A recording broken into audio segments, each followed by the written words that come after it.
احمدی مسلک یہ ہے کہ جہاں تک شرعی نبوت کا تعلق ہے، آخری شرعی نبی حضرت اقدس محمد رسول اللہ صلی اللہ علیہ وآلہ وسلم تشریف لا چکے ہیں، اور قیامت تک اب کبھی کوئی شرعی نبی نہیں آ سکتا۔ نمبر ایک، صاحب امر نبی حضرت محمد رسول اللہ صلی اللہ علیہ وآلہ وسلم ہیں، اور آپ کا امر قیامت تک اسی طرح جاری ہے جس طرح قرآن کریم بحیثیت آخری کتاب کے ہے۔ بس ان دو معنوں میں ہم آپ کو خاتم النبیین سمجھتے ہیں، تمام نبیوں سے افضل، تمام نبیوں سے بالا، اور تمام انبیاء میں آپ کی شریعت کامل اور زمانہ قیامت تک مل گیا، آپ کا بھی اور کتاب کا بھی، یہ معنی ہم سمجھتے ہیں۔ آپ کی غلامی میں، غلامی سے ہٹ کر نہیں، امت محمدیہ میں اور قرآن کریم اور فرمان نبوی کے دائرے کے اندر رہتے ہوئے کسی امتی کو نبی کا لقب ملنا قرآن کی روح سے ناجائز یا منافی نہیں ہے، یہ ہمارا عقیدہ ہے۔ اور اس کی دلیل میں اور باتوں کے علاوہ ہم سورہ نساء کی یہ آیت پیش کرتے ہیں جو میں تلاوت کرتا ہوں آپ کے سامنے۔ وَمَن يُطِعِ اللَّهَ وَالرَّسُولَ فَأُولَٰئِكَ مَعَ الَّذِينَ أَنْعَمَ اللَّهُ عَلَيْهِمْ مِنَ النَّبِيِّينَ وَالصِّدِّيقِينَ وَالشُّهَدَاءِ وَالصَّالِحِينَ وَحَسُنَ أُولَٰئِكَ رَفِيقًا، کہ من یطع اللہ والرسول، جو بھی اللہ کی اور الرسول یعنی محمد رسول اللہ کی اطاعت کرے گا۔ اگرچہ ایمان بالرسل میں تمام انبیاء کو شامل فرما لیا گیا، لیکن اطاعت میں صرف حضرت محمد رسول اللہ کو اکیلا رکھ لیا، ایک قانون نیا جاری ہو رہا ہے۔ وَمَن يُطِعِ اللَّهَ وَالرَّسُولَ، یعنی آج کے بعد جو بھی اللہ اور اس رسول محمد کی اطاعت کرے گا، فَأُولَٰئِكَ مَعَ الَّذِينَ أَنْعَمَ اللَّهُ عَلَيْهِمْ، پس یہی وہ لوگ ہوں گے جن پر اللہ انعام فرمائے گا، اور لفظی ترجمہ یہ ہے اولئک مع الذین انعم اللہ علیہم، یہی وہ لوگ ہیں جو ان لوگوں کے ساتھ ہوں گے جن پر اللہ انعام فرمائے گا۔ سمجھ گئے؟ یہ میں اس لیے کھول رہا ہوں کہ یہیں سے آگے ترجمے کا اختلاف شروع ہو جائے گا۔ غیر احمدی علماء جو اس آیت کے ہوتے ہوئے بھی امتی اور مطیع نبوت کا انکار کرنے پر مصر ہیں، وہ یہاں ماں کے لفظ کو من کے معنوں میں نہیں لیتے، بلکہ ایسے ساتھ کے معنوں میں جو ان میں شامل نہیں ہیں مگر ایسے لوگوں کے ساتھ ہوں گے۔ وہ کہتے ہیں اس آیت کا یہ مطلب ہرگز نہیں کہ جو بھی اللہ اور رسول کی اطاعت کرے گا، خدا جن لوگوں پر انعام فرماتا ہے یہ لوگ ان میں سے ہوں گے، بلکہ فرمایا، وہ کہتے ہیں یہ نہیں فرما رہا، اللہ فرماتا ہے انعام تو نہیں ملے گا ان کو، مگر انعام پانے والوں کا ساتھ نصیب ہو جائے گا۔ یہ ترجمہ وہ کیوں کرتے ہیں؟ اس لیے کہ اپنی خاتم النبیین کی تشریح میں جماعت احمدیہ کے اعتراض سے بچنے کی خاطر، کیونکہ جماعت احمدیہ اس آیت کو اپنی تشریح کی تائید میں پیش کرتی ہے۔ جماعت احمدیہ اس آیت کا حوالہ دے کر ثابت کرتی ہے کہ خاتم کا مطلب ہے تمام انعامات محمد رسول اللہ صلی اللہ علیہ وآلہ وسلم کی امت تک محدود ہو گئے، تمام غیروں کے چشمے خشک ہو گئے، اور تمام غیر نبیوں کے فیض بند ہو گئے۔ خاتم کا یہ معنی ہم مانتے ہیں، لیکن اپنا کوئی انعام بھی آپ نے بند نہیں کیا، بلکہ آپ کے فیض کے چشمے تمام تر جاری ہیں۔ یہ ہمارا ترجمہ ہے۔ وہ کہتے ہیں نہیں، نبوت کا فیض بنی نوع انسان پر بند کر دیا، یہ مطلب ہے۔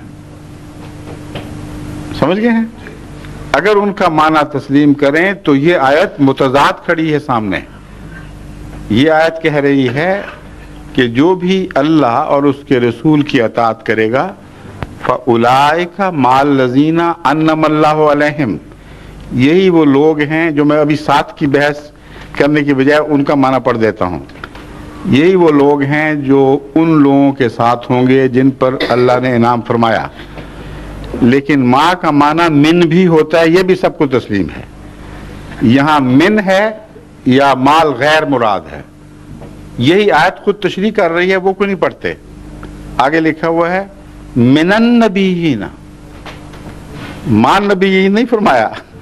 یعنی اس غلط فہمی کو قرآنی آیت نے خود ہمیشہ کے لیے دور کر دیا کہ ماں کا معنی تم غیر نہ سمجھنا کہ غیر ہوتے ہوئے اس گروہ کے ساتھ ہوں گے. جب تشریح فرمائی اللہ تعالیٰ نے اس لفظ سے ماں کی تو فرمایا من النبیین، نبیوں میں سے، والصدیقین، اور صدیقوں میں سے، والشہداء، اور شہیدوں میں سے، والصالحین، اور صالحین میں سے. دوسری بات یہ اٹھتی ہے کہ اگر یہ تشریح ان کو منظور نہیں اور ماں کے اس معنی پر اصرار ہے جو ساتھ کا ہے لیکن بیچ میں شامل نہیں ہونے دیتا، تو پھر صرف نبوت ہی نہیں بند ہوئی، پھر صدیقیت بھی بند ہو گئی، شہادت بھی اور صالحیت بھی، کیونکہ یہ ماں سب کو کنٹرول کر رہا ہے، ان کے درمیان کوئی تمیز نہیں کرتا. مع الذین انعم اللہ علیہم اے من النبیین والصدیقین والشہداء والصالحین وحسن اولئک رفیقا. اور وہ حسن اولئک رفیقا سے اپنے حق میں ایک اور استنباط بھی کرتے ہیں، وہ بھی سمجھانا ضروری ہے، ورنہ وہ بعد میں آپ کو کچھ کہہ دیں گے تو پھر آپ دوبارہ کہاں ڈھونڈتے پھریں گے مجھے. ابھی سن لیجئے. وہ کہتے ہیں دیکھو صاف پتہ چل گیا کہ اللہ تعالیٰ فرماتا ہے کہ یہ دوستوں کے طور پر یہ اچھے لوگ ہیں، ویسے بننے کی ضرورت نہیں. ہاں ان کی دوستی اچھی ہے، ان کا ساتھ اچھا ہے، اور ساتھ کا اعزاز کس کو مل رہا ہے یہ سوچتے ہی نہیں. حسن اولئک رفیقہ میں اگر غیر مسلم جو پہلے گزر گئے تھے، امت محمدیہ سے پہلے انبیاء اور پہلے صدیق، شہید اور صالح ہوں، تو مطلب یہ ہے کہ امت محمدیہ کا یہ اعزاز ہے کہ ان کی رفاقت خدا نے ان کو دے دی ہے.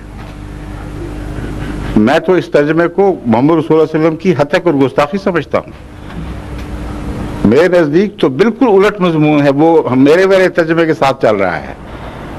وہ یہ ہے کہ محمد رسول اللہ کی امت کے ساتھ انبیاء اور صدیقوں کی مائیت ان کے لیے اعزاز ہے، نہ کہ ان کے لیے ان کا ساتھ اعزاز ہے.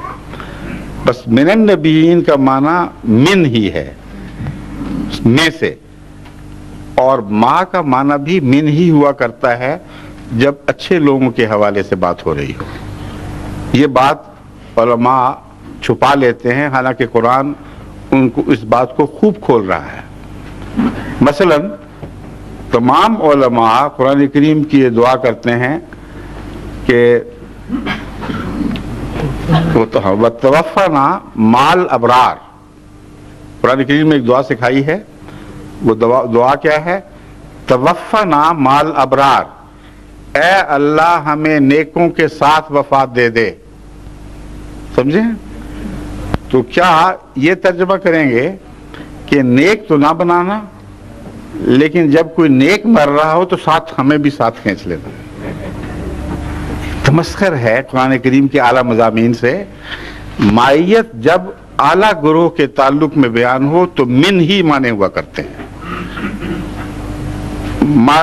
صادقین قرآن کریم کونوا مع الصادقین قرآن کریم فرمانا ہے، اے امت محمدیہ صادقوں کے ساتھ رہنا.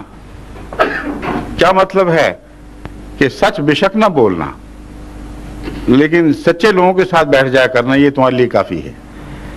تو ان تمام مقامات پر جہاں فضیلت کے گروہ سے تعلق باندھا جا رہا ہو وہاں ماں کا معنی من ہوا کرتا ہے. اور قرآن کریم چونکہ بہت فصیح و بلیغ کلام ہے اور مستقبل پر نظر رکھتا ہے، اس لیے ماں کہہ کر من کا ترجمہ بھی کر دیا، خود ہی فرما دیا من النبیین.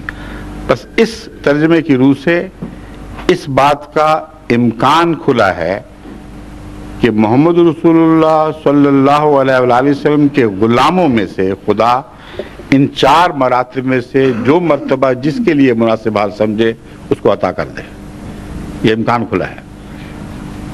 لیکن یہ مرتبہ اپنے درجہ کمال تک کتنوں کو ملے گا، اس کا فیصلہ کرنا کسی انسان کا اپنے کے بس کی بات نہیں، سوائے اس کے کہ حضرت اقدس محمد رسول اللہ صلی اللہ علیہ وآلہ وسلم کے ارشادات کی روشنی میں یہ مسئلہ حل کرے.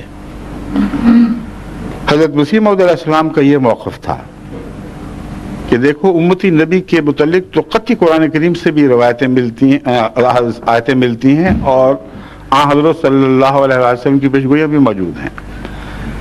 مگر جو بھی کہے کہ میں امتی نبی ہوں، اس کا فرض ہے کہ اپنی تائید میں قرآنی آیات بھی پیش کرے اور احادیث بھی پیش کرے. اور اپنی تائید میں آپ نے جو احادیث پیش کی وہ یہ ہیں. مثلا فرمایا کہ ایک طرف تو حضور اکرم صلی اللہ علیہ وآلہ وسلم فرماتے ہیں کہ آنے والے مسیح کا ذکر کر کے کہ مسیح آئے گا، فرماتے ہیں لیسا نبی بینی و بینہ ہو، لیسا بینی و بینہ نبی، میرے اور اس کے درمیان کوئی نبی واقعہ نہیں ہوگا. جس کا مطلب یہ ہے کہ جو لا نبی آبادی کی احادیث ہیں ان کی تشریح خود فرما دی، اور خاتم النبیین کی تشریح بھی خود فرما دی کہ نبی کا لقب پانے والا میرے اور مسیح کے دوران کوئی پیدا نہیں ہوگا. لیکن نبی اس سے مستثنا، عیسیٰ نبی یا مسیح موعود اس سے مستثنا ہے، وہ ضرور نبی کا لقب پائے گا. اور اس کی تائید میں مسلم کی یہ حدیث پیش فرمائی جس میں وضاحت اور قطعیت کے ساتھ آنے والے مسیح کا ذکر ہے. عیسیٰ نبی اللہ کا لفظ استعمال ہو رہے ہیں کہ پھر عیسیٰ نبی اللہ یہ کرے گا، پھر عیسیٰ نبی اللہ وہ کرے گا. 4 مرتبہ ایک ہی حدیث میں حضرت عیسیٰ علیہ السلام کو، ماضی والے نہیں، آنے والے عیسیٰ کو نبی اللہ فرمایا گیا ہے.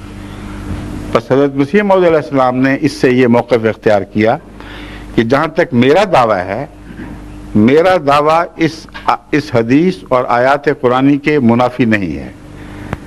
میں نے جہاں امتی نبوت کا دعویٰ کیا ہے وہاں مسیح موعود کا بھی دعویٰ کیا ہے، اور کوئی مسیح سچا مسیح ثابت نہیں ہو سکتا جب تک حضور کے فرمان کے مطابق 7 نبوت کا دعویٰ بھی نہ کرے، کیونکہ ان دونوں کو آپ نے باندھ دیا ہے.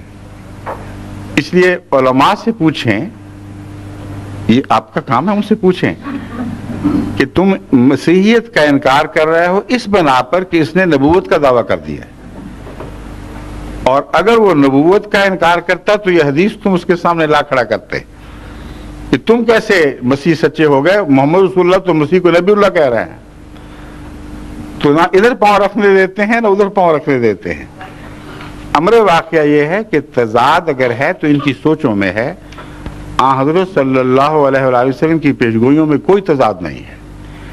تمام احادیث ایک دوسرے سے منطبق، ایک دوسرے کی تشریح کرنے والی، ایک دوسرے کے مطابق ہیں.